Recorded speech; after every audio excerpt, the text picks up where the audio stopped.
Hello ছোট্ট বন্ধুরা, তোমাদের জন্য নতুন একটি ভিডিও নিয়ে এসেছি। আজকের ভিডিওতে তোমাদের জন্য দুটি রাইমস থাকবে।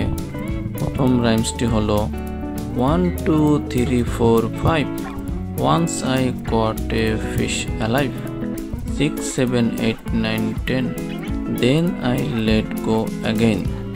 Why did you let it go? Because it bit my finger so. Which finger did it bite? This little finger on the right. এবার তোমাদের জন্য দ্বিতীয় কবিতাটি পাঠ করছি। বা black sheep, have you any wool? Yes sir, 3 bags full. One for my master and one for my dame and one for the little boy who lives down the lane. বন্ধুরা, যদি ভিডিওটি ভালো লাগে তাহলে চ্যানেলটি সাবস্ক্রাইব করে দিবা আর একটি লাইক বা কমেন্ট করে দিও। ধন্যবাদ।